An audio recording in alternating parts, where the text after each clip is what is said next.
Ready to get started? We have a small group, and I think we may have a little bit of extra time, which is hopefully everybody read in the email. I put in there the questions for you. What should we start doing that we're not? What should we stop doing that we're currently doing? And what do you like that we should continue doing? But before we get to that, anybody get a chance to review the minutes from last month? Yeah, I did. You need a motion? I do, yeah. Motion to approve the minutes from. All right. February. Okay. Tab the seconds. Oh, thank you. All right. So reports, I didn't put anything in there, but after I created this, I started thinking of a few things. I was hoping Chuck was going to be here, but Kathleen attended one of our town hall meetings also. Chuck attended our Valley Zone, which is southeast Bakersfield. That was at Greenfield Family Resource Center, which is on the Paula Elementary School campus, on the backside of it. I think we had 8 people at that one. And Chuck and Walter Williams both came, which was good because a portion of it I talked about the community advisory panel and encouraged people to get involved. And Chuck was able to share his experience, so that was very helpful. And then Kathleen came and visited not even visited, you live in the Hill Zone. Right. So Kathleen came to our Hill I Zone. didn't find out until that day, though. I was a little disturbed. That is true, yeah. Which was up at, there's a coffee shop at Canyon Hills Church. Summit Coffee, and they have a very nice big room. Karina, do you know the total number that were at that one? I want to say it was around 25. Yeah, it was 20-something. That was a pretty good turnout. A lot of people from the apartments right there in the area came. What did you think of that one? Other than the very late We notice. didn't know about it until the last second. Yes. Seemed like a nice energy, and I was very happy there were only a limited number of employees, not like in some of the other ones we've been where there've been 20 officers. So Yeah. I thought it was a nice, because and you were in uniform, that was nice, and you had tables for people to go around and talk. I couldn't stay for the whole thing because I didn't know. Yeah, so one thing that we added with these last two was a half-hour social time at the beginning. And then we encourage the officers, as people are showing up, to go around and engage them in conversation, just friendly conversation. And we heard a lot of same things that were brought up. But like there was a lady there that had a break-in that lived in one of the apartments, and she didn't call the police. She went to the manager instead. So we had Officer Jackson there, Edmund Jackson. I don't know if I think he's been here. Yeah, he came out to your class. So we were able to have him go back out to the coffee shop and take the police report for her right there, which was awesome and made her happy, and then her friends that were there with her. So a couple of things that we go over is we do an overview of our community engagement division and why it was created, and then normally one of the assistant chiefs or the chief does that. And then I go over our community engagement strategic plan, community policing strategic plan, and what all that captures. That one is not finalized yet, but like structurally it's gonna remain the same, I think. So going over everything in there, and then Sergeant Celadon gets up and talks about what our stats say about the zone that we're in. In this case, it was the Hill Zone. But that's not necessarily what they're experiencing or feeling living in that area. So then that's the listening session part. So for an example, in the Hill Zone, we had a lot of reports from 7000 Auburn, which is up in that area, or calls for service. But one of the bigger complaints that we heard was street racing on Auburn right there. And that was not one of our top calls for service. So outside of this community zone meeting, we really didn't know that was such a big issue up there for them. It's not out in the City of the Hills, but actually on Auburn itself. On Auburn. Because it was a big thing in the City of the Hills. DPD had meetings about that one. Right. But this is on Auburn. Yeah, there was probably 6 ladies that live in the apartments right there. Oh, right there, close to, And yeah. Doors open. So that was one thing I wanted to add that I didn't put on the reports. Can I ask a question? Yes. You mentioned you were glad that there weren't so many police there. Do the attendees feel intimidated Oh, when there's yes, so many police we there? had a meeting almost 2 years ago at the church on Baker Street. There were 25 police officers, 20 police cars. There were people who were walking by, and one of the pastors knew them and said, "Why don't you come to the meeting?" "Oh, no way, it's a raid." They would not come. Because it would be, and also, even at your first community meeting, there was a lot of officers there. So I was very happy to see. It felt like a much better, much more welcoming. Yeah, and even that one was a scaled back from what you were talking about a couple years That was ago. awful on Baker Street. That was- So Karina and I had met, and we talked about, instead of bringing a representative like from our traffic division and impact and all these units, if we just gather the information and go back and disseminate it to those units, there's less police Right. officers there.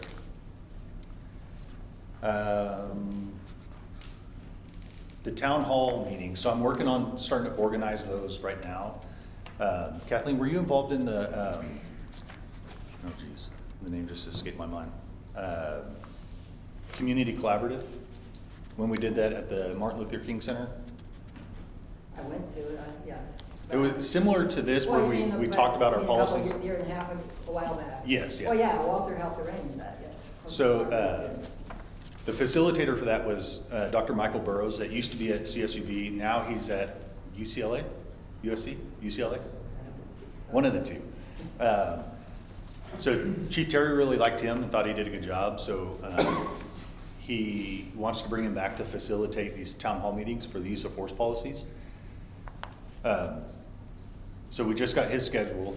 We're looking at AME Church right there on California Avenue. I think it's like California and S. We've held events there before. Yeah. And then we were gonna reach out to West High because that's a pretty good central location over on the west side of town. So we're in the planning phases.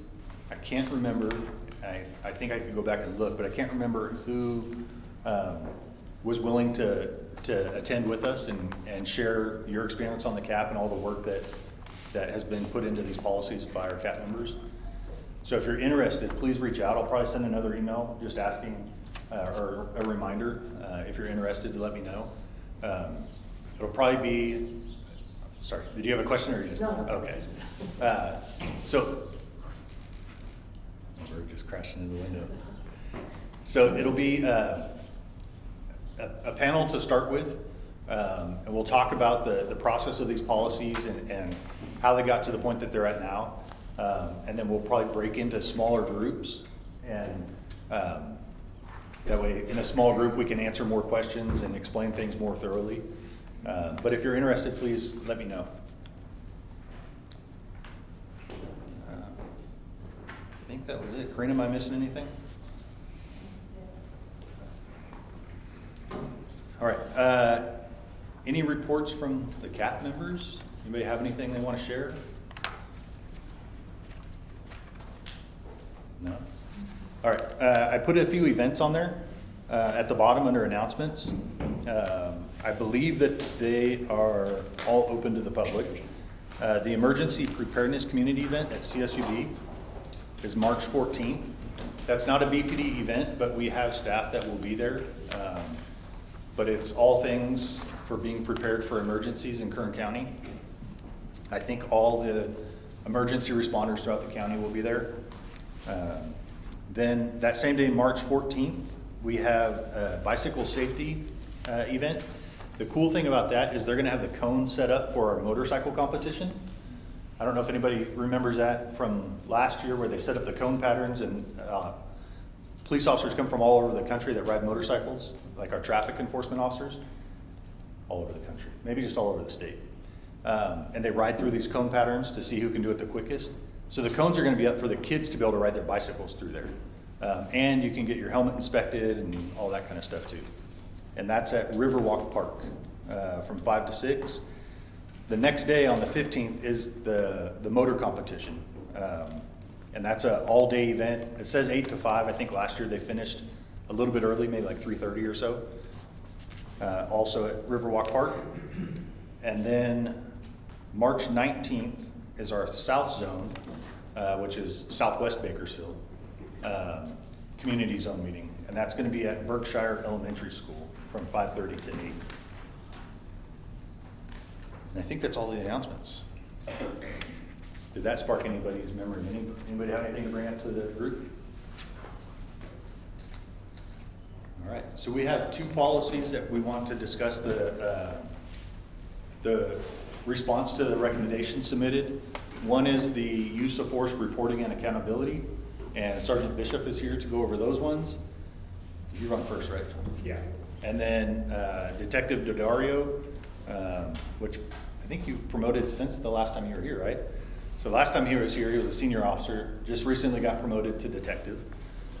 He is going to go over the public recording of a police officer policy, or at least the response to the recommendations submitted by the captain. So if there's no questions or comments, then Sergeant Bishop. All right. So just a disclaimer on this.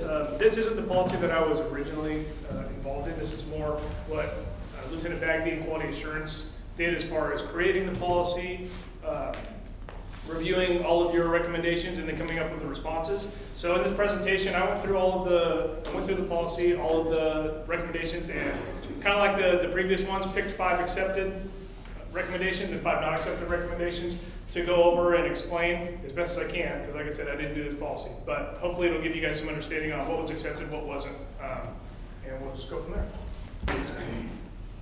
Go ahead next. All right, so this first one was recommendation number 4. The original part of the policy was talking about the transparency website. The recommendation was just, this should be clear that it includes the demographics of the people upon whom force was used. Next.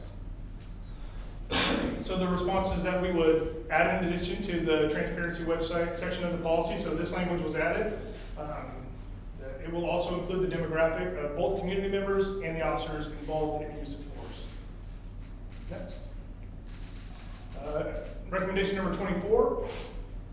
This was just from the beginning part of the policy, or the intro philosophy stuff. The recommendation was that it needed to have some clarity in these additions here, so that it would read through targeted routine and transparent use of force data reporting to the community, and we're required to the state of California, will demonstrate transparency and inform the community on how, when, where, and why the department's officers use force. The department expects to build confidence and trust with the community by demonstrating that officers use force only when necessary, and officers are highly trained and use force appropriately. So next. And you can just see where the additions were made. Kind of like with the previous policies, anything in red was just stricken through and removed from the policy, and anything in green was a recommendation that was added. Next. The next one was recommendation number 26. This was on 304.1 section, which is on reporting use of force.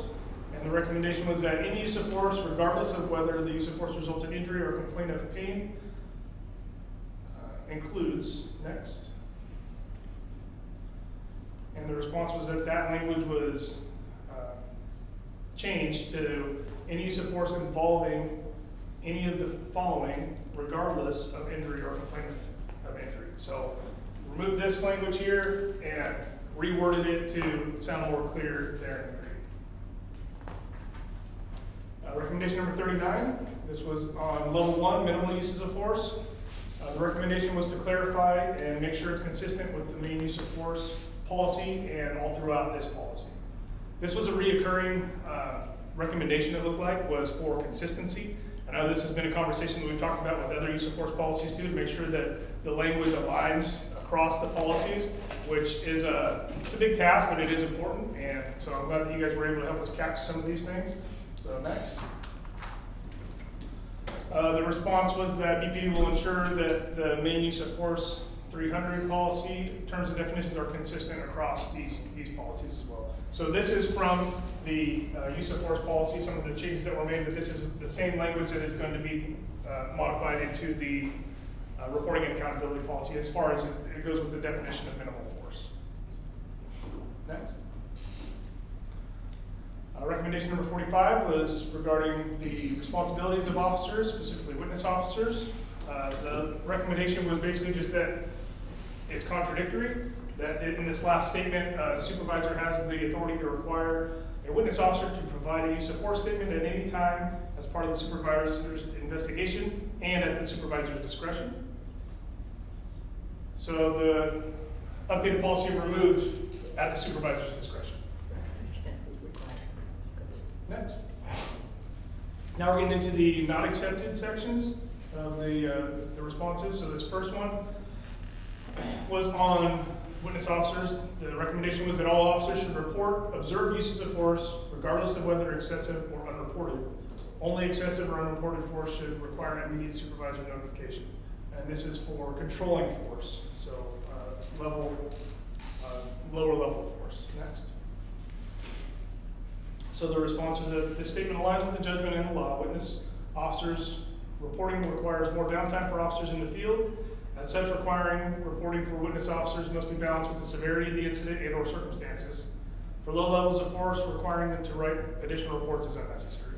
And this is the language pulled directly from the stipulated judgment, that all officers who use reportable force shall be required to complete a use of force statement, as shall officers who witness a level 2 or level 3 use of force. And in the stipulated judgment, when it refers to level 2 or level 3, it's talking about intermediate force or deadly force. Because in the stipulated judgment, it didn't specify the 4 levels that we ended up going with, the level 1 for minimal, level 2 for controlling, level 3 for intermediate, and then level 4 for deadly. That was something that we came up with through the process of developing these policies with these numbers. Next. Recommendation number 28. It was to combine these two sections. So the recommendation was to combine impact weapons with extended range impact weapons in the policy. And the response is, in the context of police work, impact weapons and extended range impact weapons are related but are distinct categories. So you can see there was some edits that were made from previous recommendations, but the two different categories of impact weapons are going to remain separate. And just for the clarification, an impact weapon is referring to like a baton or something that would be used as like the straight baton or the expandable batons that we came out and we demonstrated before. Extended range impact weapons are like the sponge rounds from the 40mm launcher. They can be deployed from a distance. Sorry, say that again. What was the extended range again? The extended range are like the 40mm launchers that they have it's a 40mm size round, and it is the blue tip sponge round that can be deployed from a distance as an impact weapon. Did you have something? No, that's what it said. Next. Recommendation number 30. The recommendation was to delete any intentional pointing of a firearm at a person. Next. The response is, keeping the term intentionally reinforces the gravity of the action and establishes a clear standard for officer behavior, accountability, and community relations. So that remained in that part of the policy. That the reporting of a pointing of a firearm is for the intentional pointing of a firearm at a person. Next.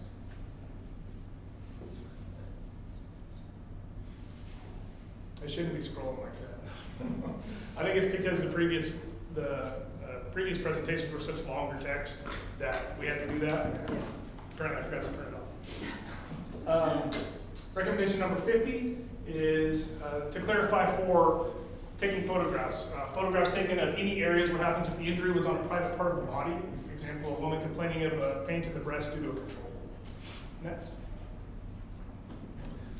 So the response is that this is done through training, through Learning Domain 30, which is crime scenes, evidence, and forensics. Learning Domain 25, domestic violence, and Learning Domain 10, which is sexual assaults, is basically just explaining in those learning domains that if there is the need to take photographs of a sensitive area, then it should be taken in consideration of the person's privacy and with the same gender or sex as the officer, as the victim that's going to be taking it. 58 was on the controlling force reporting and responsibilities, determine if there is any indication that the subject may pursue civil litigation. And the question was, how exactly would this be determined? Need to add specific language. The response, next. It's just that there are a number of ways that this could occur, and I can tell you that the majority of the times the way this would occur is when the supervisor goes out to the scene and they're doing a blue team, they're going to know in talking to the person whether they have an intent to sue or file a complaint. There's a lot of circumstances where a sergeant or a supervisor can provide them with a internal affairs complaint form or route them to the phone number or the online reporting to file a complaint. But that's usually the most common ways a person says that they have an intent to pursue litigation, or they say they're going to sue the officer of the department or something of that sort. And that's it. So that was 5 accepted, 5 not accepted from the reporting and accountability policy. Quick and straightforward.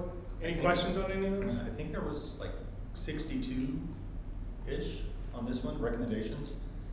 So if anybody has one that you want to bring up, or one of the ones that you submitted, I think there's like 52 still out there that we didn't directly discuss. I mean, this was a while back. I remember when we were in work groups, because I don't know, back in September, October. But I think, I do have some questions about, I think some of the general recommendations was like intentional pointing or some vague language. And I saw, at least on the 2, where you said that, you know, that you're keeping some of that language. And I'm going through the Excel sheet, which is very helpful. Thank you for creating that. But I have a question on 1. Of like, can we have a discussion of, and I can't pinpoint to the paragraph, because again, it's been a very long time since we reviewed this policy, but I think some of the general recommendations are just kind of avoiding vagueness or clarifying more. And I think I want to point back to, like, there was a few sections where it says, can we clarify, specify, what does it mean by, like, you know, intentional pointing? And I can't, again, I have to pull up the actual policy to refer to the direct paragraph. But I don't know if folks have recalled those conversations when we were in the work group. That's one. And then the other one is, I think you mentioned it. It's just kind of how to determine whether there's indication that the subject may pursue litigation. And I think part of the recommendation was like, you know, again, leaving that, and it was not accepted. But I think what we were suggesting is that, can we be more clear? This policy can be clear of what range or what guidance are officers given to say, like, hey, you know, if you should. And again, I'm not looking at the policy, so I'm not exactly sure where this come from or where's the context coming from. But clarifying of leaving this line as is. To determine whether the subject is going to pursue civil litigation. And I think the recommendation was, can we clarify, or can we be more explicit of what we're asking the officers to do or what to look for? Or we're just leaving it to each officer to determine, like, well, you should, I mean, I don't know if it was like you should seize or detain or continue interviewing if you suspect this potential incident, or that you suspect this could happen. Sorry. So to answer your first question on the intentional pointing of a firearm. So we want to make sure that we capture when an officer intentionally points their firearm. And that's an important part of it, is that it's intentional. Because there may be circumstances where an indiscriminate pointing could occur. Some of those examples could be if an officer is clearing a building, that, you know, somebody called in that there was a burglary, they don't know if anyone's still inside, and an officer or a team of officers have to go through and clear a building.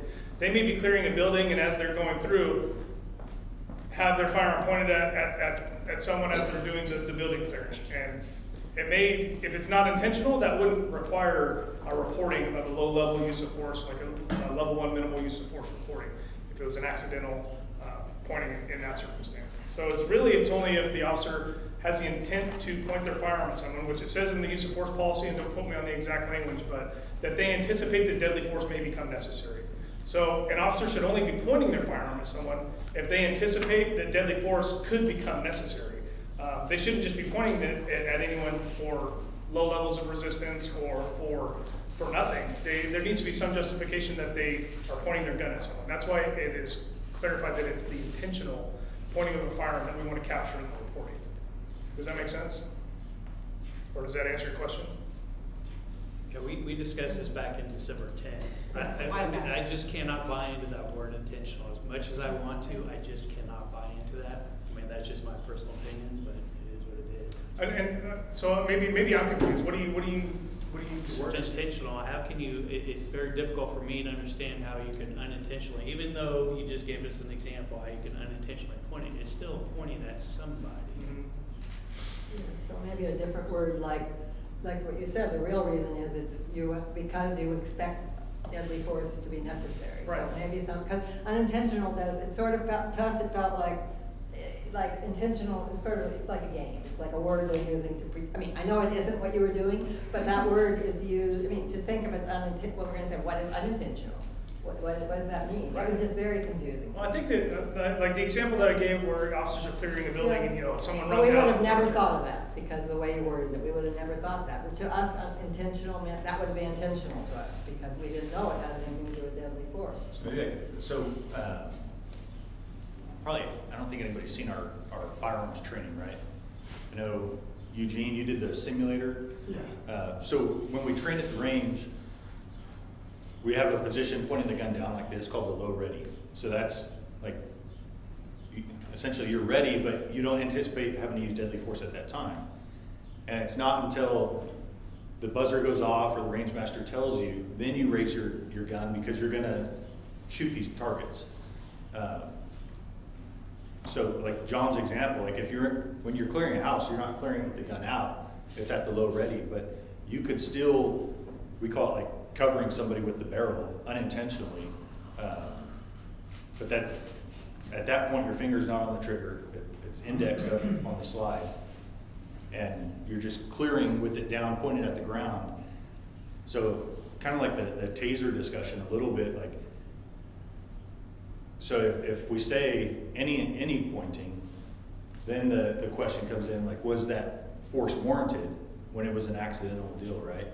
You know, was that low level of force within policy when you turn the corner and it's just somebody sitting there and you momentarily have your gun at them and then you point it down or you holster? Does that make sense?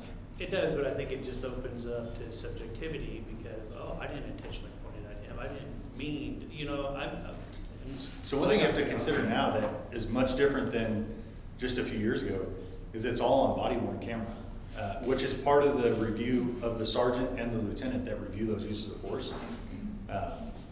And the body worn camera is worn depending on the uniform. Most of them wear at the middle of the chest. Some of it's slightly off, but so you're capturing all of that. So if you point the gun and you leave it there, the sergeant and the lieutenant are going to know that that's intentional.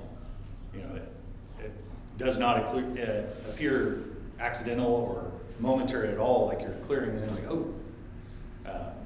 So keep that in mind, that in that review is the video of the whole thing, and not just that individual officers, but all his partners' body worn cameras are on too. Time. So what about any pointing of a firearm excluding incidents such as clearing a building, for example? Or I know it would make the sentence longer, but I'm just saying you could put a caveat at instead of trying to incorporate what the standard, like, I understand that's like a standard thing that could occur, and that's very readily understandable to officers. I wouldn't even call it standard. That would be rare that you Okay. unintentionally point your gun at somebody. Right, so any pointing of a firearm, I'm just trying to reword it so that so any pointing at a firearm at a person, excluding an incident such as clearing a room. Or you could Brandon, say- we go back one more. I mean, I think that if it was reworded to any pointing of a firearm at a person, and then maybe a caveat to that excluding, I mean, it's kind of using the same word, but excluding an unintentional pointing of a firearm at a person. Yeah.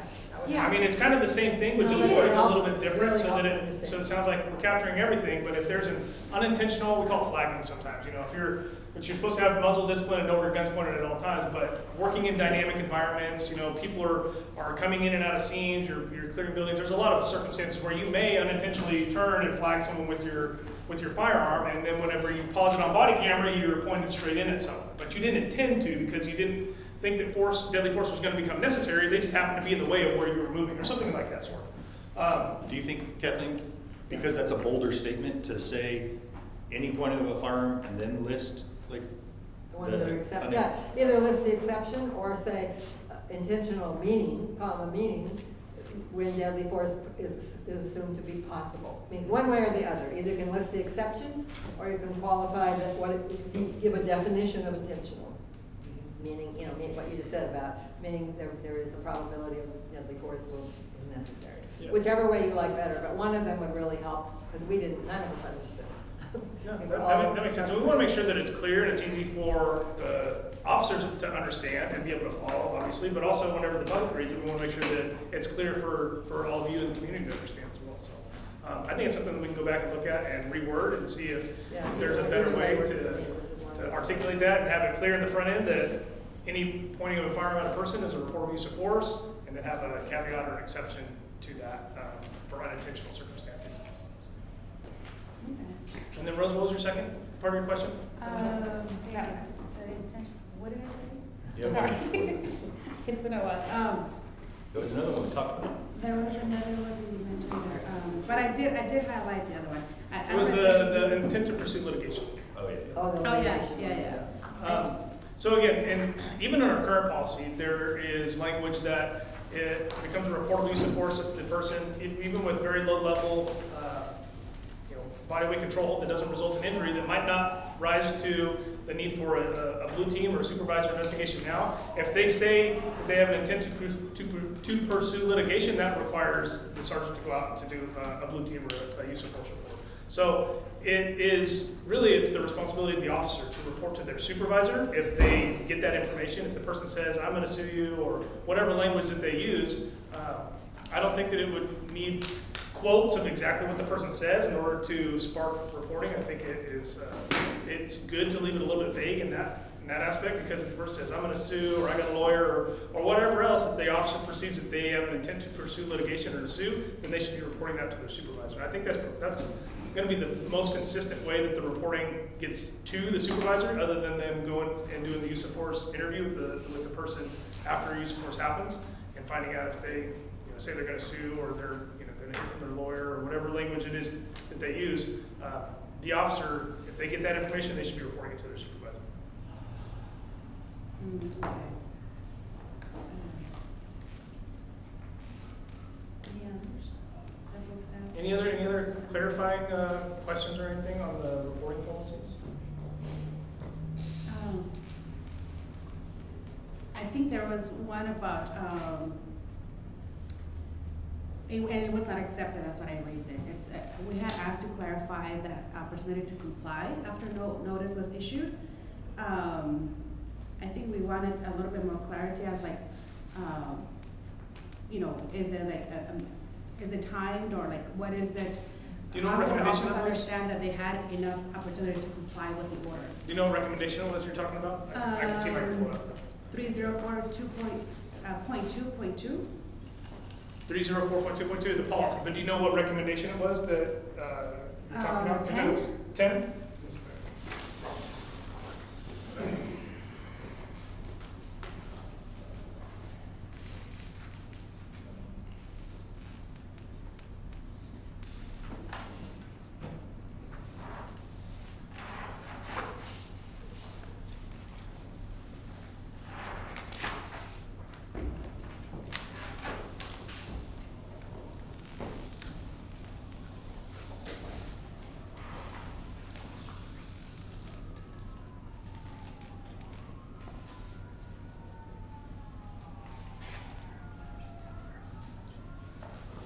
Is that coming up on the screen?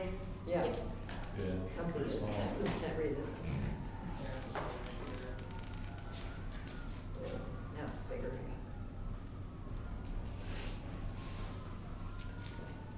So it looks like this is the question for recommendation 10. How does the witness officer, is this what you're talking about, Rosa?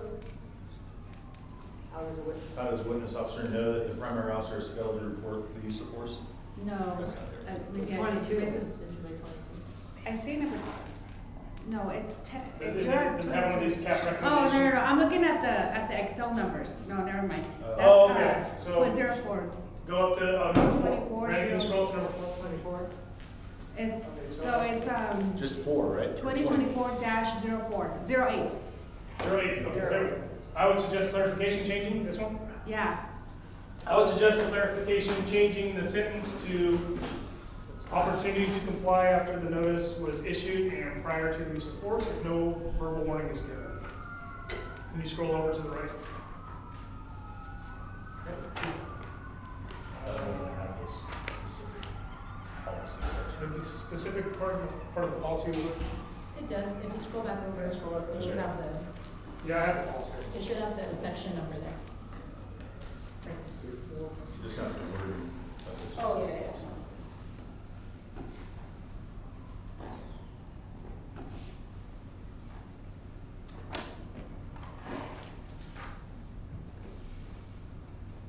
Scrolling through 4.2 and that pops up. You can just X out of that and it should work.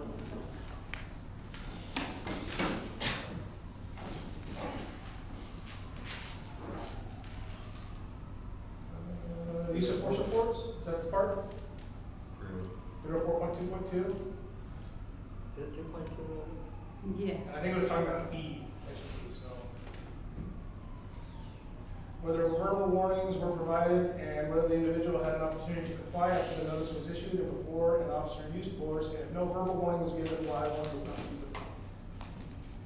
Is that what your question was about, that section? Yeah, I think it's bullet E, whether verbal warning. Yeah. He's asking, when we say opportunity, we gave them an opportunity to comply. What does that mean, opportunity?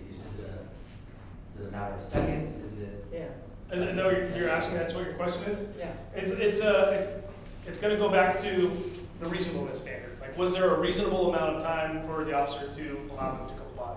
Or was there another immediate threat posed or something where the officer had to immediately react and there wasn't a feasible amount of time for them to allow them to respond? I mean, right, it wouldn't be unreasonable if somebody's pointing a gun at an officer and they're giving them verbal warnings to comply and then they're waiting when all the person has to do is pull the trigger and they could potentially shoot the officer. There wouldn't be an expectation that the officer has to give them verbal warnings and to sit there and to wait when they're faced with a potential threat.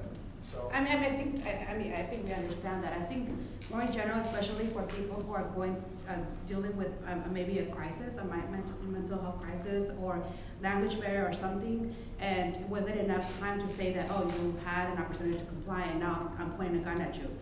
I guess that's what I'm trying to get at. And again, I apologize, because when we had this conversation, we had a really good conversation, but it was months ago. But because it was not accepted, I'm just curious, so like, can we clarify, so it's not as vague, what does this mean and in what situation? I understand the scenario that you're getting at, but again, I think some of the things where we're coming from is that if you're responding to somebody who's dealing with a situation, and just like, I give them an opportunity to comply, what does that mean? Do you have an example of wording that you would replace that with? Maybe something. Maybe just according to the the standard of reasonableness. Well, I think what she wants identified in this is that the officer was aware that there could have been some type of mental health issue or crisis that prevented them. Again, that might be too wordy to put in there, but I'm just trying to think about what the concern is that within the policy there is some indication that you recognize that mental health crises or other things can slow a response time, therefore, again, it could be like a 12-page document, and I'm just trying to think about, how Yes. to. So do you think something more than like what's addressed in the vulnerable populations section of, not of this policy, but of use of force? Because again, like this is just the reporting and accountability. It's not the policy for officers using force, which is where our vulnerable population stuff is. Could you do some sort of reference to that section of the policy for greater detail of, What is about Scroll up, it? right? Again, I'm sorry, just so I can get a little more context. Before the use of force. Keep going to the top. Oh, okay, so I was just, use of force report shall include sufficient detail to clearly identify and then. So a lot of this stuff is after the force has happened. This is the reporting and accountability for the officers that used force. Okay. And just to give an example, if an officer is dealing with a person, they're going through a mental health crisis, but maybe they're clenching their fist and they're saying they're going to fight the officer, and the officer points their taser at him and says, "Stop, get on the ground, I'm gonna tase you, pow," and like immediately pulls the trigger, and there's no change in the subject's behavior before that would have led the officer to think that force was needed right then and there. That might be an unreasonable amount of time for them to have waited. Maybe the officer had a barricade or any time, distance, and cover between them where they could have waited and provided more of an opportunity. If we see that and we find it in a use of force review or an inspection, we can look at that and then assign the officer retraining. Like, hey, look, you gave this feasible warning, you gave it, but you didn't allow for an opportunity for the person to comply. You gave a warning and immediately used the force without even, it's split seconds in between. So if it's reasonable, if you have the time, you're behind a barricade and you have a fair enough distance between you and the person, and there's not an immediate threat that needs to be addressed, then you should be giving that extra time for them to comply after you give them commands. And I mean, if circumstances change and you immediately have to respond to use force, then that's what you have to do. But if there's an opportunity where you can use time to your advantage and you can allow the situation to de-escalate some, that's what we expect of the officers. And when we're doing these reviews and inspections of their actual uses of force, those are things that we're looking at. And if we saw something like the scenario I described, like we would assign that officer to retraining. Like, hey, you're giving a feasible warning, but you're not giving them the opportunity to comply. So that's like a recent policy within the last, because I'm listening to the example you just gave, and it still takes me back to example issue in 2009 with BPD, where actually I was in my house with this big window bigger than that. And the officers is outside, but then they saying comply, and I say, why do I need to come out if I'm in my house and you have a window that big looking at me? They only waited 1 second, said comply, and then they kicked in my front door. And I'm saying, you came in my house, but you can see me, and I'm in view. No weapons, no nothing, just standing in front of my windows talking to you. So, was that being considered like excessive, or was that excessive at that time, or? So, not really force, like, there may be other issues there if they didn't give you time to come to the door, but that wouldn't be a use of force issue, kicking a door. I guess they're using force on the door, but not on. Well, they came in and tackled me. Yeah, so based on what you initially said in the story, like, that they didn't wait for you to go to the door and then kick the door, that may be an issue. Well, I said I refused to open the door because I'm standing in my window talking to you. And it was just a situation. The ex-wife said I had issues, and when they came, I said there is no issue. Yeah, the other point would be, yeah, back in 2009, even the level of force for a taser use was different than it is now. Now it's injuring force. Back then it was not considered injuring force. And another big thing that's changed since 2009 is in 2019 when AB 392 was passed. It changed PCA 35A as it relates to deadly force, but it reinforced a lot of the de-escalation standards that are expected of officers too. So really since 2019, 2020, there's been a higher threshold and a higher expectation of officers to use and employ those de-escalation techniques. I can almost guarantee in 2009, I mean, I've been a cop since 2006, and in 2009, I don't think that we were even talking about the terms de-escalation. It really wasn't until those 2018, 2019, and early 2020s when this started to become law, and we started to implement it into our policies and implement it into our trainings so that we can expect more from officers and start talking about mental health and different reasonable standards and whatnot. I mean, Graham versus Connor's been in there for a long time. The reasonableness standard, the 3-prong test, or whether they pose an immediate threat, whether they're attempting to resist or flee, and the severity of the crime. Those have been in play for a long time, for decades. But whenever 835A changed, law enforcement changed, and it started to tighten up those standards, and it started to develop its training a little bit more to understand those different things like de-escalation, like mental health, and things of that sort. So I can't tell you that law enforcement in 2009 is different than it was in 2020. And we started to change things for the better and make them more restrictive and train officers better to understand and recognize those different things. Okay. Yeah, well, I get that because, like I said, working in the prison, mostly it's all about mental health now. Mental health. So everyone has mental health issues. So Can, if, can we suggest, or can I suggest, that, like, just take a look at that section? Cause I get it, like, this is the reporting factor, but I think the section, when we were talking about it, it's more like, are we given ideas of like what excuses to come up with? Are we leaving some of the language very vague, that where everything can fit into like, oh yeah, this was, is allowed or something like that? So can we ask, and we don't, because I don't have a recommendations on how to correct that, but I think, so that was some of a bigger conversation that we had when we were discussing it. But just to review that section, because it's saying that the report should include these things. Like, oh yeah, I did give them notice to comply, they didn't comply, and I did do this. So if there was a little bit more guidance or clarity as to, like, a better understanding of, by all officers, of what you're saying, that you're giving a person, ample time to comply, what does that mean? So there's a Would that be the general same as what understanding. Kathy said on the last one, where you write in with the exception or give that little clause? Could be. Same thing as the one that she just did a minute ago. Same thing where you say with the exception, and then you're able to expound on those two things. Or refer back to what you said, the big policy, just say, something so that, I know there's a lot of work, there's lots of pages, but really to bring the cohesiveness, which you don't think about when you're writing it. But like, that's why somebody from the outside can see, well, you said that, but it doesn't sound like that here. So, I mean, just somewhere, even just refer back to, according to the standards in use of force in our general policy. We can't. I think there's value. I don't have it in front of me either. Continue just 1 second, Ted. So I think there's value in referring back, and I think we covered this, but just so you're aware, like the use of force policy applies throughout all the use of force. It's not just policy 300, Yeah. right? Like it applies to everything. But we can go back and look at it. Like, is there a way that we can include a reasonable opportunity to comply, or some sort of reference back to the vulnerable population? We can look at it and see if there's some way that we can incorporate that. Clarify. But yeah, just like you said, like this isn't dictating the use of force. This is the review and accountability side. Thank you. Don't you have something? Laura? Yeah, so opportunity to comply, recognizing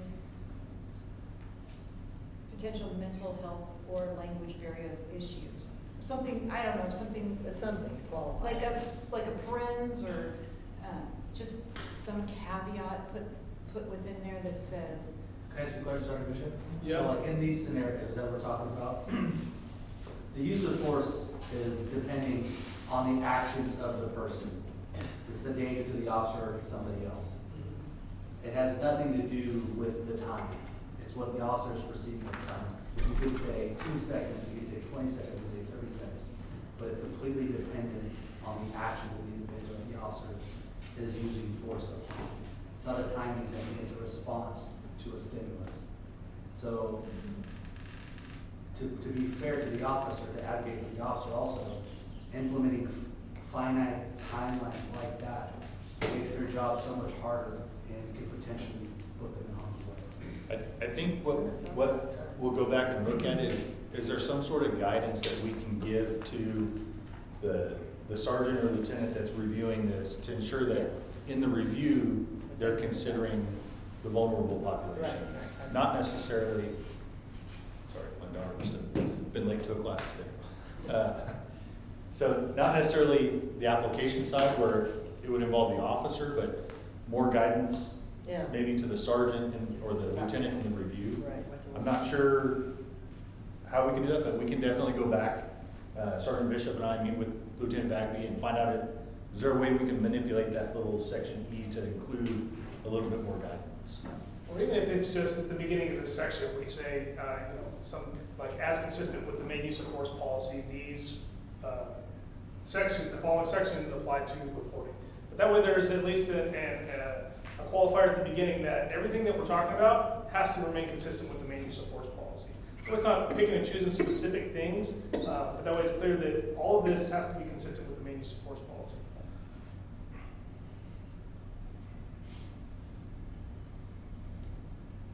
Any others? We got Detective Daddario that I'm sure is eager to get up and talk about his. We talked about vulnerable populations, and it seems to come up quite a bit. Has there been a defined description of what vulnerable populations are yet? Because I know we brought it up last week, or last month, I'm sorry, as well.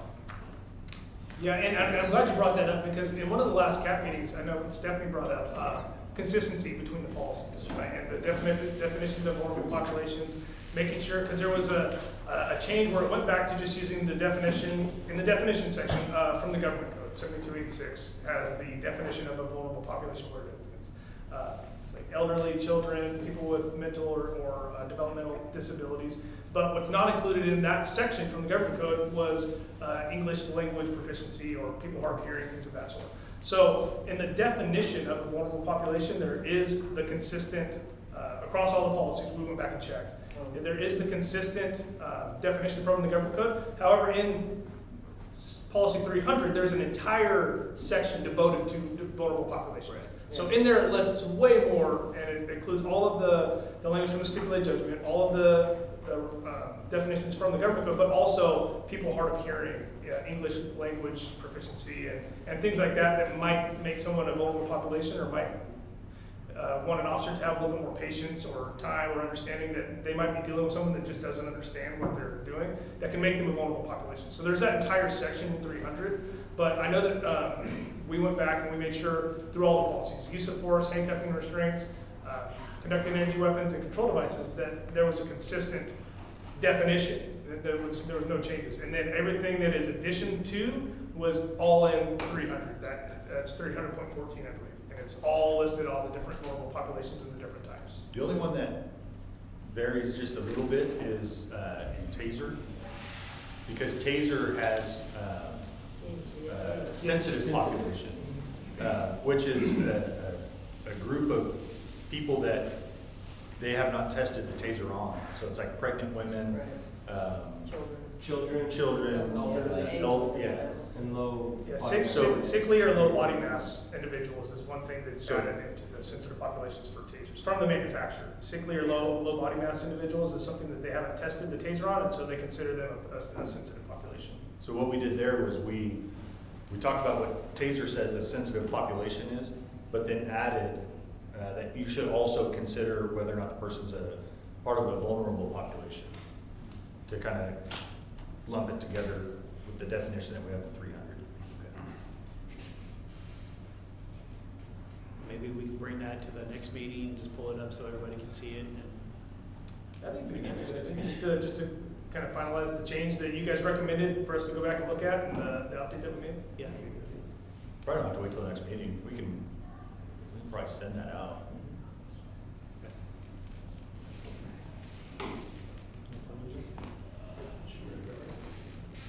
Did you plug in the other one? You unplugged my USB and plug Max's in?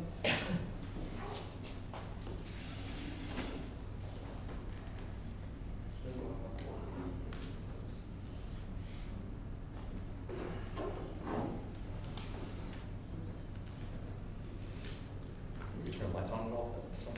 Yeah, it's certainly a little,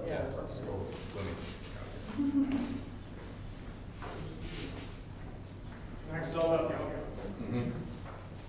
While he's pulling that up, something I forgot at the beginning. So the email I sent out, the 3 questions: what should we start doing that we're not currently doing, stop doing that we're currently doing, and then what do you like that we should continue doing? That's the purpose of the note cards. I forgot to say that after I passed them out. But feel free, if you want to write them all on 1, or if you want to write it on 3, if you want to share with the group, whatever you would like. But I think, so after today, the only outstanding policy is officer-involved critical incidents. I think there was 8 recommendations on that one. The problem was everybody that was involved in that is gone today. They're all at training and conferences. So I'm hoping we can squeeze that in at the end next month. Next month, I talked about, or I sent an email, probably nobody saw it because I just sent it before I left, because our search and seizure policy got approved to come to the cap. So I wanted to get that out so that you would have a full month to review that. But I don't think we're going to do it all in 1 month. It's 20 pages, and I think that it's a pretty important policy. I anticipate a lot of people having input on that. So we're gonna break it over probably 2 sessions, but I wanted to give you the whole policy so that you can look at the whole thing.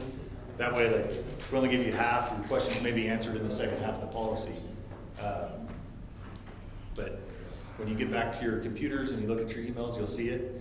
I didn't include that in the email because I was in a hurry to try to send that out. But that's the plan, is you have everything,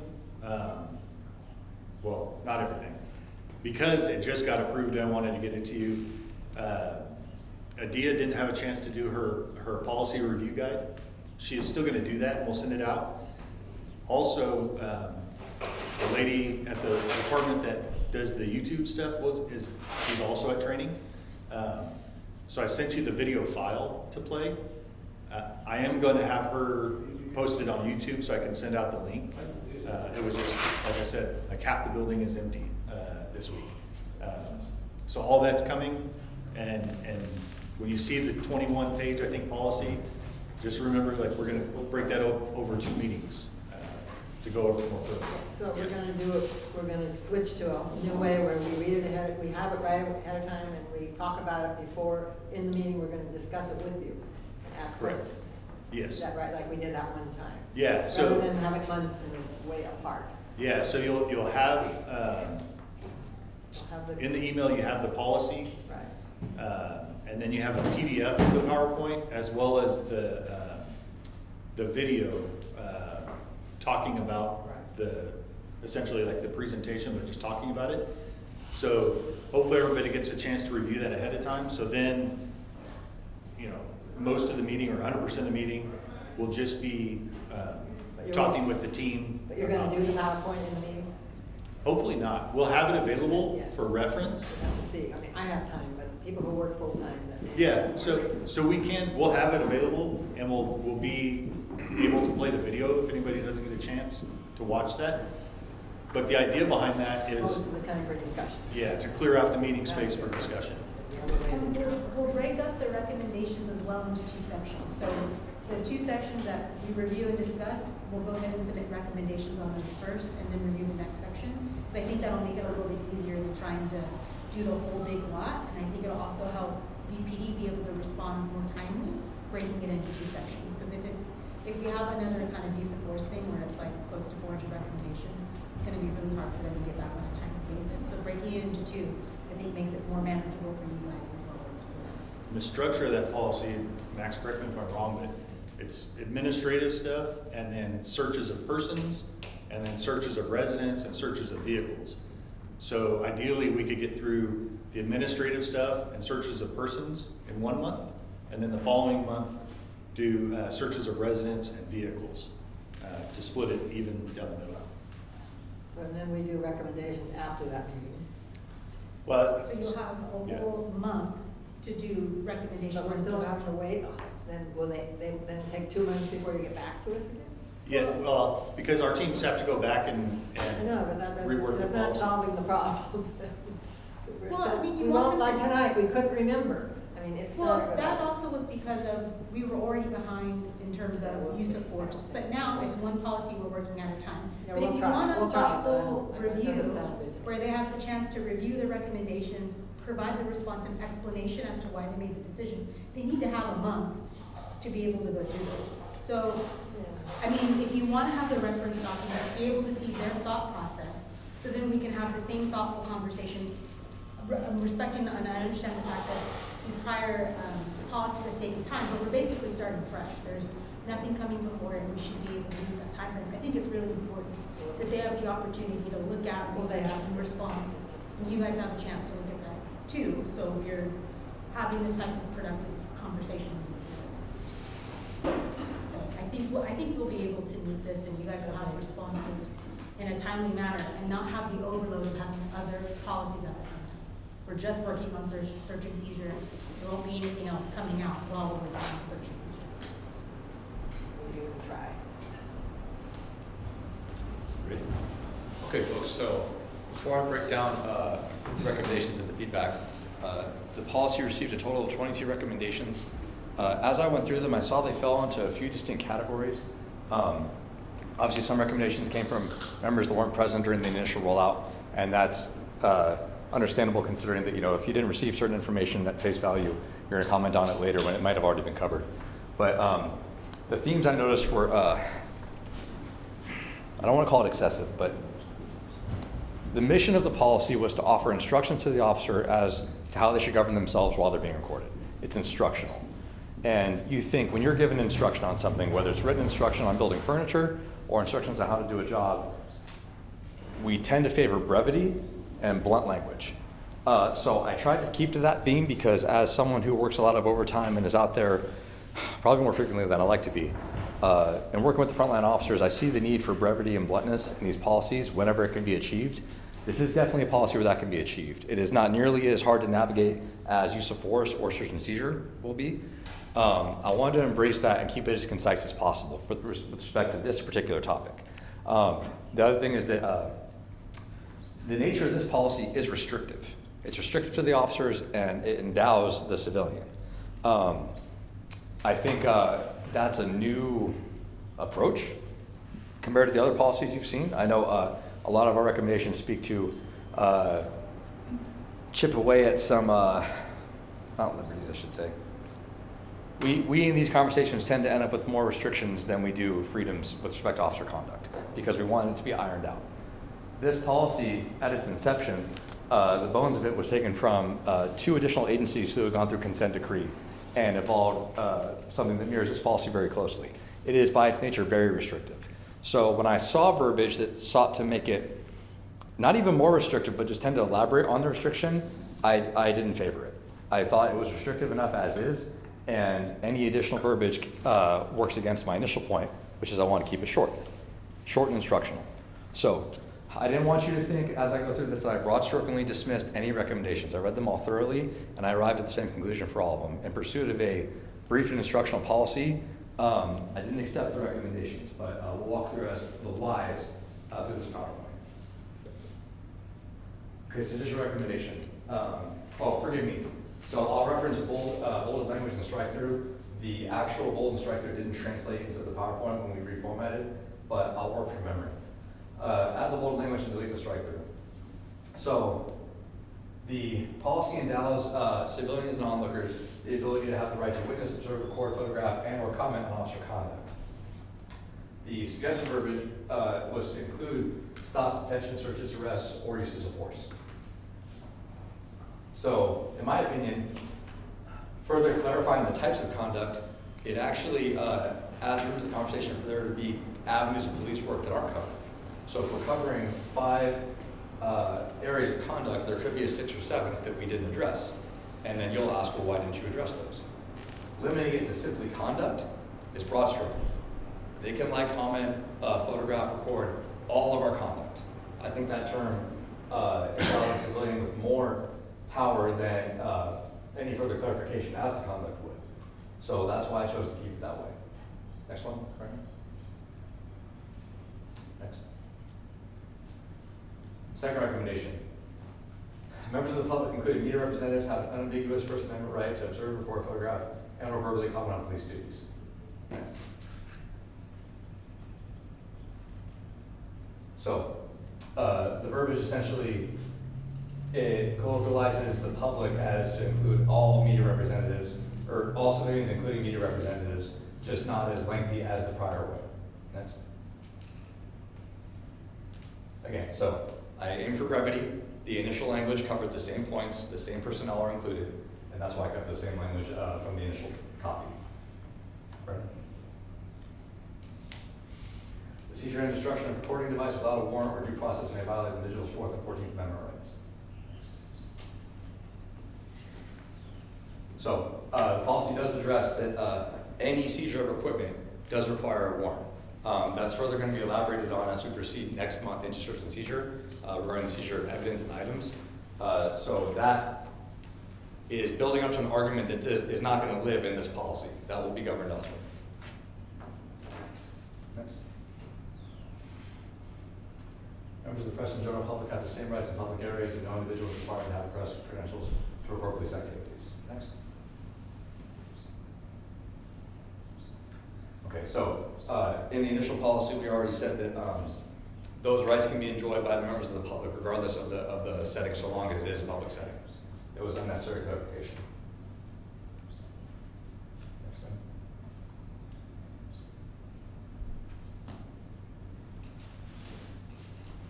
Allegations that a recording may contain evidence of wrongdoing shall be communicated to the supervisor for investigation.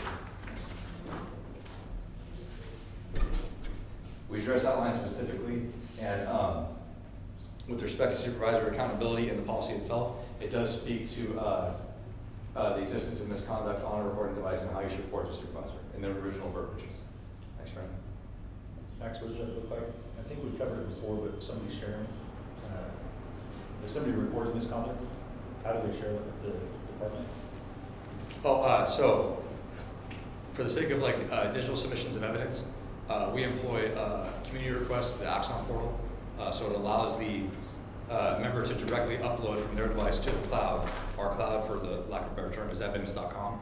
So there's the chain of custody, so to speak, is directly from the person themselves to digital storage. There's no handling by the officer or manipulation of their device on their behalf. So if you have evidence of police misconduct, you will send it to the link, and there will be no interference or handling on my part whatsoever. It's just directly from you to the cloud. So the officer sends you a link, you click on the link, and it gives you the ability to upload the video, so you never even have to hand your phone over to the officer. It's all digital. Next one.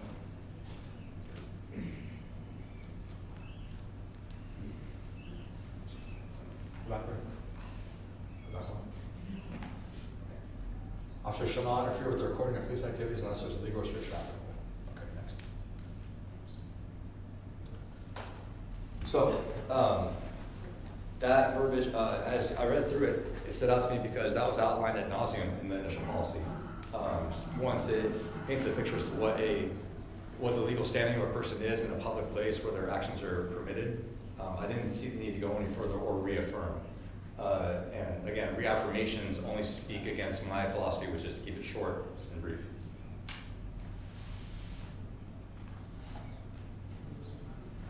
Again, so like I said, the policy does endow the civilian with an enormous amount of power to record our conduct. Within that endowment, there are some restrictions, albeit very few. And the suggestion was to change the title of restrictions to guidelines. I felt that was purely semantical. I think this is, the public can read this policy, but it's meant to inform the officers. So I didn't yield to the semantical need to change the terms guideline for restrictions to guidelines. Yeah.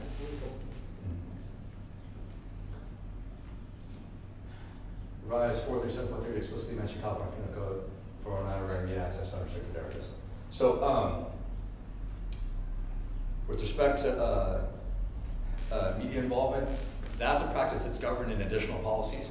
While they are included unambiguously in this policy as well, the specificities of that section are going to live in a different policy. Next.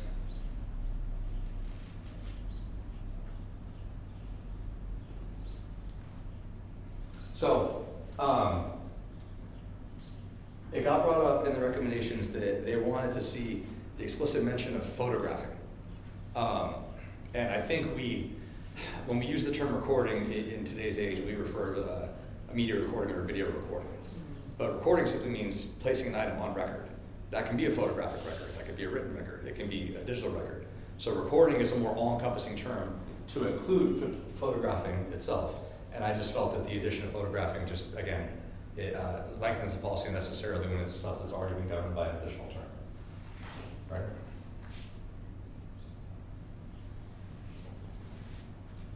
And this recommendation was a bit of a repeat. We covered that the seizure of items or evidence is going to be governed under the search and seizure policy, which we'll review next month.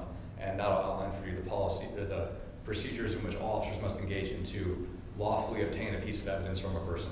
And use the warrant exception to the Fourth Amendment. That's it. That's it. So I have to apologize to Detective Daddario. He sent this to me to take a look at it, and I thought it needs to be bold so it's easier to read. Not even considering that some of it says replace it with the bolded language. Change it. So the fact that some of it referenced bolded language, but everything was bold, that was my fault. I work from memory, but I would hope that amidst my rambling, you can at least appreciate that I did give significant thought to this. There are complex conversations to be had, obviously. We're just only now wrapping up probably the most complex one with use of force. We're prepping up for another one with search and seizure. This policy, again, it's a softball in my opinion. It is a real brief instruction to the officers to govern them. And while recording police officer conduct is not a non-contentious issue, it is nowhere near the gravity of using force upon someone or violating their Fourth Amendment. So I kept the language brief, I kept the points simple, and I wanted just to serve as a very clear-cut instructional pamphlet to the officers. And I hope that that sentiment was conveyed to you all in my presentation. Any questions about that? Yeah, I can understand why you want to keep it short. Real quick, if I'm running at you after I call to you, I can only hear about as far as that table. Oh, So okay. I'm not trying to challenge you. I want to be able to hear you. Okay. Say, I'm sorry. No, I was gonna say that I understand that you wanna keep it short, and I think the reason we would put things like that is because it's still not working very well. I can tell you cases a year and a half ago where the officer said to someone I know, you can't record us. So that's part of our, as part of, I mean, I understand that maybe you don't need to write it down, but I think you need to see that the community still is not really trusting that they're gonna be told they can't do it. You're 100% correct. And a year and a half ago, we didn't have this policy at all. Yeah. So you're The law was right. there- The law was there already. Yeah, the law was there, but Yeah. it shouldn't take policy to reinforce Right. the law. But here we are, and now this policy, as far as it working, it hasn't had a chance yet because it needs your approval to even reach inception. So I'm asking for the chance to make this work, and then if we revisit it again down the road in a year and we do find practices aren't working, we'll address it accordingly. You may very well end up being right. I'm not wiping that off the table. Yeah, no, I'm not even sure it would help to make it longer. I'm just saying that, I'm trying to say that part of the reason we're here is to talk about the community feeling. And I know the one a year and a half ago because I know the person personally. Yeah. But there's been other cases where people were told they couldn't record even though they know even though they can. I've seen it. We've all seen it. Yeah. And I'm happy, well, I will be happy once we have this in our back pocket as supervisors to refer the armed officers to their conduct, and which they should have already read in an altruistic world. But I want to give it a chance to work, and I'm open to being wrong, but I think this approach will work in the interim, and I'm anxious to see it work. So Roxanne, I have another question. When you say we cannot recording is illegal, can you give me an example? What's that? Yes, so in the initial presentation, I actually did some practical application, where I had some scenario-based training that we all participated in. So while it is your unambiguous right to record, I can govern the distance in which you record and to an extent the areas in which you record. For example, private residence. If I'm conducting an investigation in that home, you can't enter upon that person's property to record my conduct. And while you could ask, what difference does it make to the person, depending on the investigation, it could make a great deal of difference. Given the information they're exchanging with me, if it's information of a sensitive nature. So in the scenario, what we had here was we had I believe it was a parent and a child were reporting sexual abuse to the child to an officer. And because of the nature of the investigation, they had to do it in a public setting. Maybe the child wasn't safe in the house, so they met us at the park. It's a public place. You would otherwise believe you have a right to record me, but in that specific circumstance, I was able to govern your distance because they're exchanging sensitive information. And your presence could, although unintentional, impact my investigation because now they don't want to talk. Because there's cameras around. No one's malicious, but it's indirectly interfering with my investigation and ultimately their justice.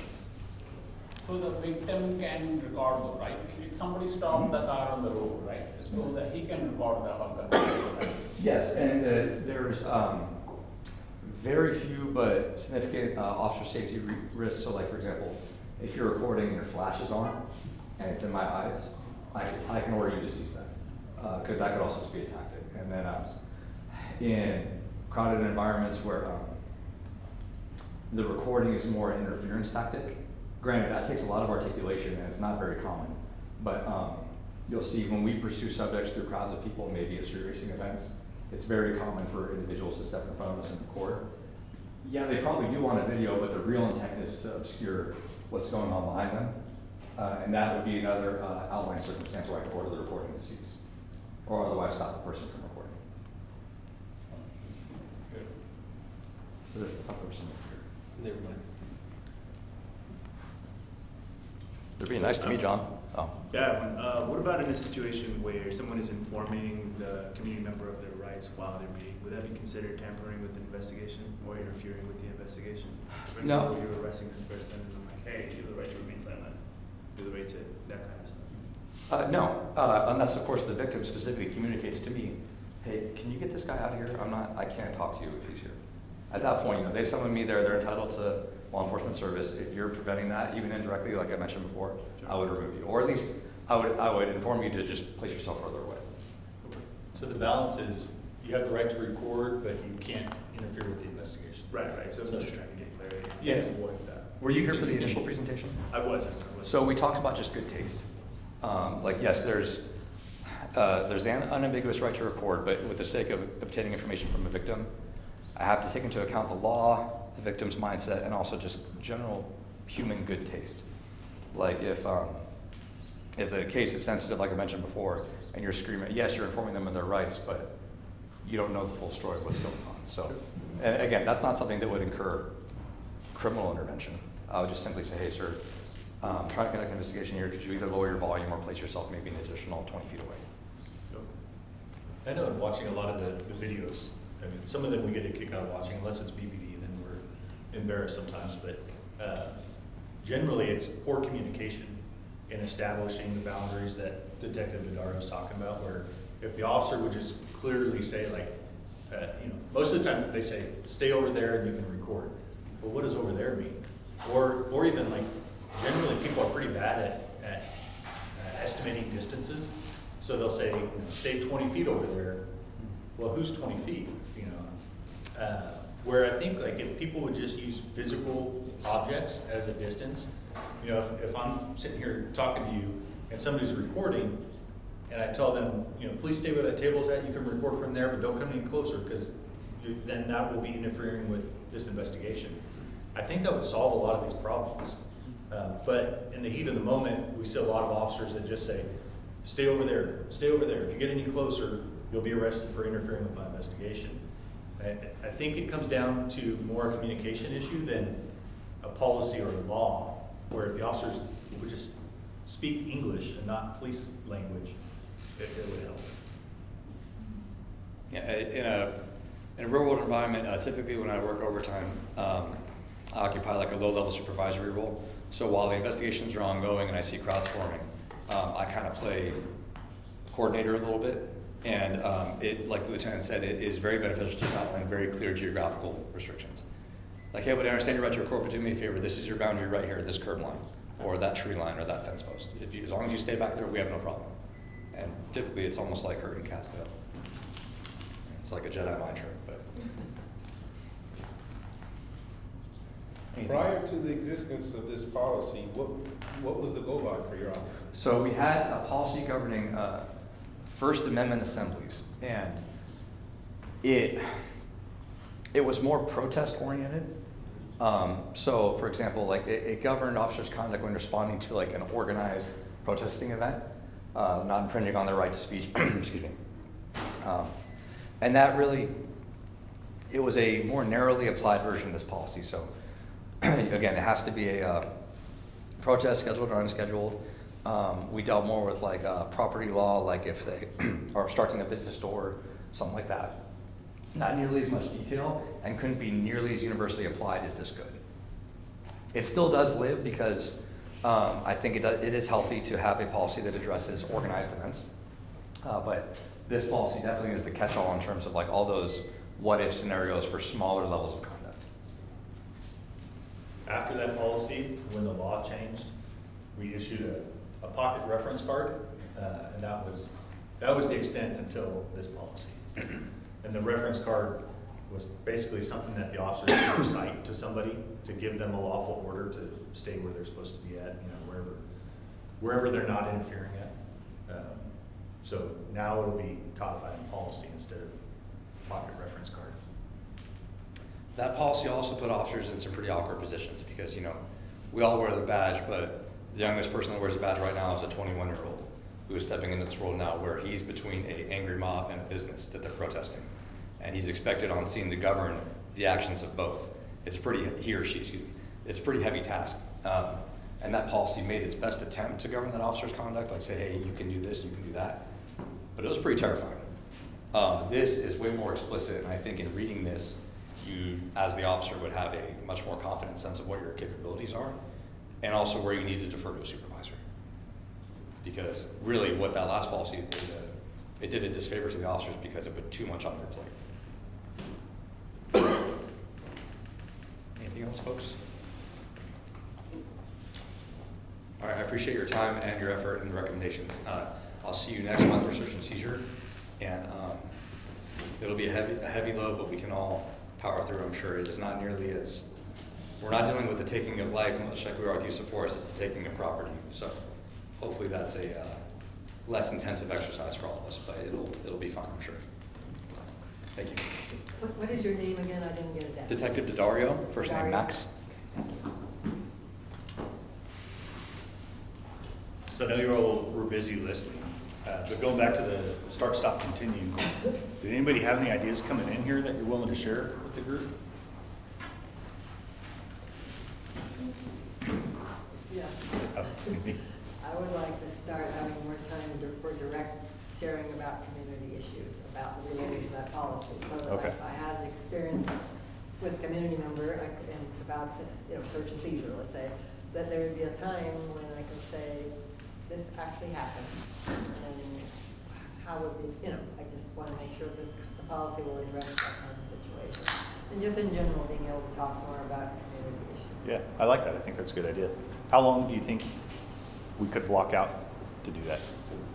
Beginning? How long do you think we could block out to do that, like at the beginning or the end? What do you think would be an appropriate amount of time? Well, I guess, I don't know, maybe, it depends on how many people want to share, but at least 5 to 10 minutes. Okay. It would depend on how many Maybe issues. 15, it depends on how many there are, but I'd say, Yeah. say 5 to 15 in case there's several people who want to share. At the beginning, I don't know, what do you guys think? I just think it needs to be done. What do you think it would? I'm not sure the details yet. It doesn't really matter the beginning or end. Yeah, I would really strongly just like agree with her. So that really we need to win practical issues, what's going on in the community. I know the policy is important, that's why we are here. It's very important what's going on in community, but we are facing the problem. We really love to discuss that kind of stuff. Yeah. So maybe it shouldn't just be about search and seizure, it just be, I think a more general thing. Yeah. Right. What's happened in the community that you feel we need to talk about here? Because that's part of the purpose of this group. Yeah, I think that's a really good idea. And so if we blocked out 15 minutes at the end, that's not like a cold stop. I mean, I think everybody knows now, like conversations can go past 7:30. So we would all be willing to stay to continue discussing any issues that come up. But I think that's something that's something we could start right now, is just to block out the last 15 minutes of the meeting for just community input or concerns or whatever you want to bring up. I think that's a really good idea. Anybody else have any thoughts?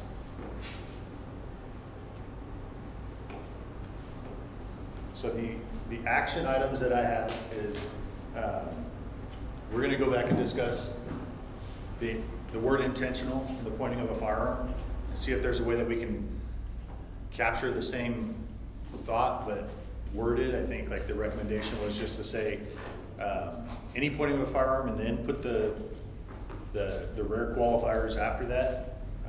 And then I have similar thing from Rosa for opportunity to comply. See if there's a way that we can capture in there some consideration of vulnerable populations.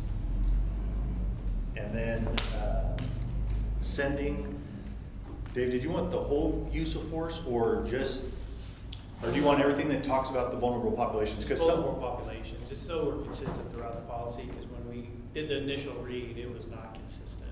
yeah, so it'll touch on a couple different policies. Yeah. But I can send those out. I think it's the main use of force, taser, and there's a third one I that think touches. just the definition, there's mention of vulnerable populations, but the definition is in the main use of force, and then it was in the conducted energy weapon policy. In the definition sections. Okay, and then, you should expect to see that on the next agenda, blocking out that 15 minutes. I really like One that. more thing to add. Yeah, I mean, what could be done.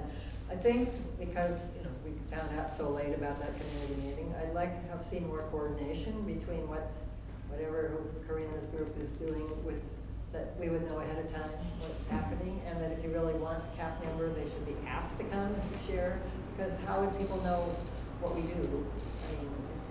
I couldn't stay. Right. Because I only found out, I had to be home by a certain time, so. Yeah. But I'm just, just in general, more coordination between, I know you don't have all the people in place yet for the room, but it's still, it's a strain, to have, it feels like we're doing two separate things.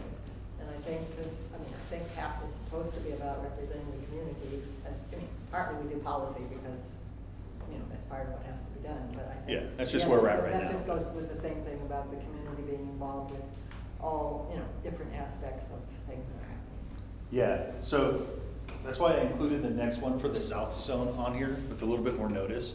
And I know Kathleen is familiar because of her involvement in some other groups, but in our community engagement division right now, we currently have a vacancy at the lieutenant level and the captain level. The captain level was due to an expected retirement, and there's a testing process right now for actually 3 new captains. Don't know who it's going to be yet, but I think it's the end of this month we should know. One of them will be the community engagement division captain, and then there's also the lieutenant vacancy, which was an unexpected retirement that came pretty abruptly. So the department hasn't promoted another lieutenant, which will cause a movement into that position also. So there's a little bit of issue at the top of that division, which contributes to kind of what you're talking about with the maybe not always communicating as well as we should with some of that stuff.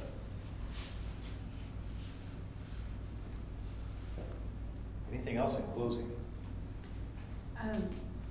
I think that we're, if I heard this correctly, we're improving how we are reviewing each policy, so we don't allow so much time to pass before we bring it back again.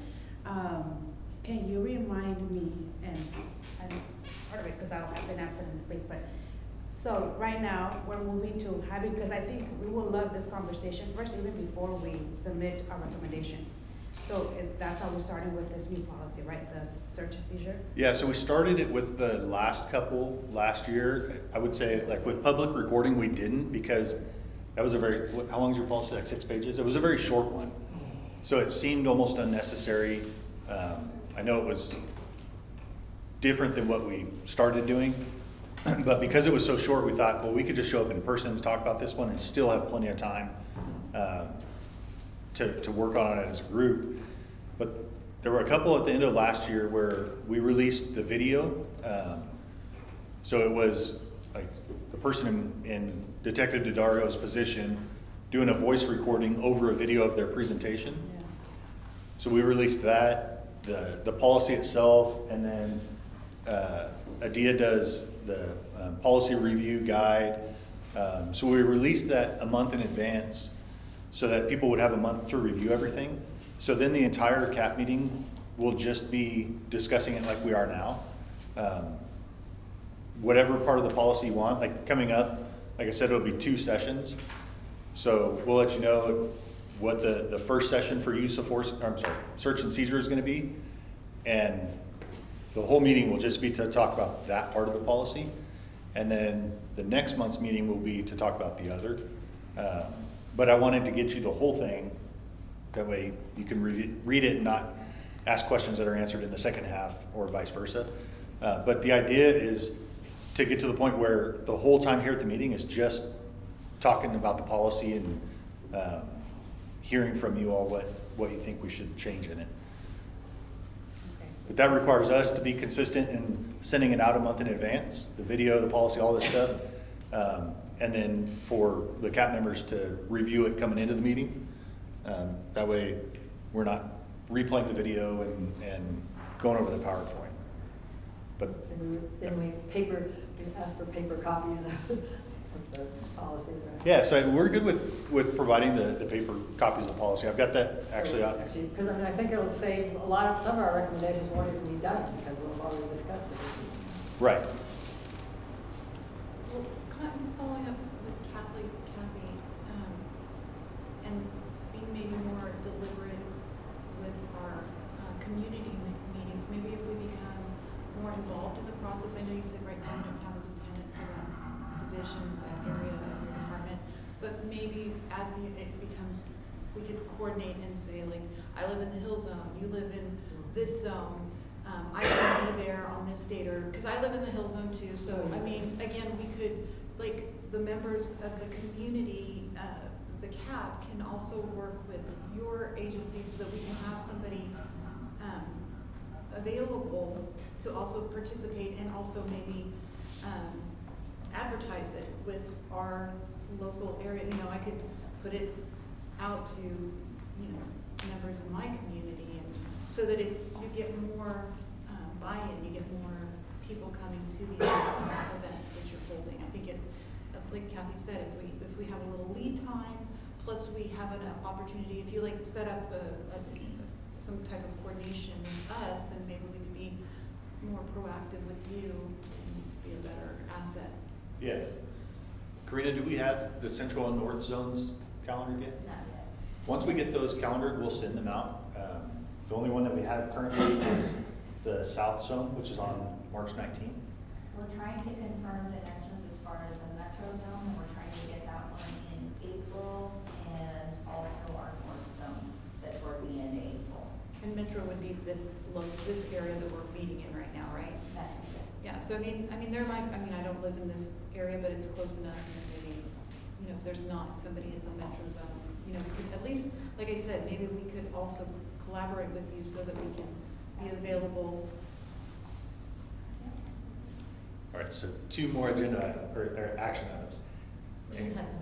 Oh, sorry, go ahead. No, I was just gonna, I think, especially if it's tied to like a report back on policy discussion and where some of the policies at, because I know that community engagement team has their own separate goals and things that they're achieving in those community meetings, but because I recall a few months ago, we had suggested if we can take a community forum, and I don't know if that's what each of the zone meetings are about, but we had suggested taking a community forum to actually, you know, share where we're at with the policies, especially some of the policies that have been submitted or approved by the monitoring team and are making their way up. And just kind of an update on the consent decree, because outside of this space, unless we're connected with the community, I think people just like are questioning, like, well, what happened, nothing changed. So kind of a forum specific to the progress and where specific policies are at. Yeah, is that what you were talking about at the beginning with what bringing in, I forgot his name now. No, so that was the town hall specific to the use of force policies. I think we can explore some sort of update on the progress, but that's not the zone meetings. Yeah, So the those are zone separate. meetings, how long? 2 hours? Mm-hmm. So they're 2 hours, and really, I think both times that's been just enough time to go over our community engagement division, because that still is pretty new that it's an actual division. Previously, it was just our community relations unit, which was Karina's team that reported directly to the chief. So now it's grown to include our school resource officers, our problem-oriented policing officers, the Police Activities League, and with that came a formal chain of command where it's its own division, just like patrol or traffic.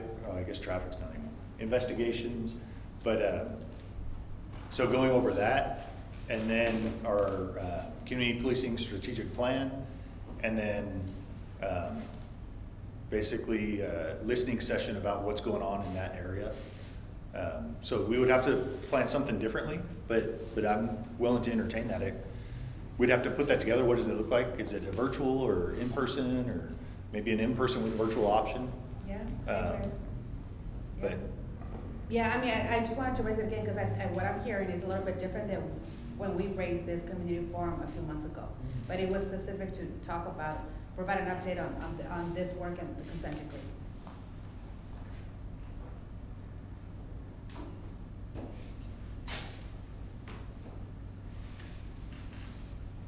All right, so the two action items I added, on top of the other ones was, when we get those dates scheduled, to make sure that we send that out to the CAP. The dates for the upcoming Metro and then North Zone, zone meeting. Do you have an agenda for those meetings as well that you can share? I think it'll be the same agenda that we've used, so yes. Okay. And then the next one related is to send you all a map. I don't know if we've done that of our zones. I think it might be available online, but I can send one out. I think we discussed this before, but essentially the city's broken up into 6 zones. 3 on the east side of 99 and 3 on the west side of 99. So starting on the east side, you have the hill zone. Some of them are obvious, like you go up the hill to get to the hill zone, which is north of 178, all the way down to Brundage. And then, Truxton. Truxton to Brundage is our metro, still on the east side of 99. And then south of that is the valley. Then you go on the west side, and north of Rosedale is north. Rosedale to White Lane is central, and then south of White Lane is south. So that's the 6 zones, but I can send a map out so that you can refer back to it. So when you say the south, it's the southwest basically, right? Southwest. So we call it our south zone, But it's the southwest. but it is southwest Bakersfield. It's Yeah. the Mark 19. What do we call the Greenfield one, what was that one called? The Valley. The valley, so the Valley. southeast is the valley. Yep. So how you notify the community? You send the flyers or how you do it? So we have a Yeah. couple different ways, so Nextdoor is one of the social media platforms, and those are all geographically confirmed residents that have signed up with Nextdoor, so we put them out on Nextdoor, we also put them out on our Instagram and our Facebook, and then along with putting them out on Instagram and Facebook, we also include the link that the city has, so that way residents can check to see which zone they actually live in, to see at the meeting that they would like to attend. We partner up with different collaboratives within each of the zones, as well as the school districts within each of the zones. And then we also, the areas that are closest to where the meeting is going to be located, we actually go out and do hard copy flyers. So we have a couple different methods that we go out, just because we recognize that one way of getting out the message isn't going to be effective. We also partner with other community members and put in their community calendars, in addition to advertising through the school districts for the schools inside of the zones, that way they can push it out to parents. One cool thing too that came up at the last one was there was at least one person there that didn't live there, but they worked there, and they worked as like a manager for a retirement community. So she came just based off of her work. So it's not just you have to live in that zone to attend. Anybody can attend. If you want to go to the next one and you live on the hill, you can still go to the South Zone meeting. But also something to consider when you're thinking about going is, even if you work in that area, it can be extremely beneficial.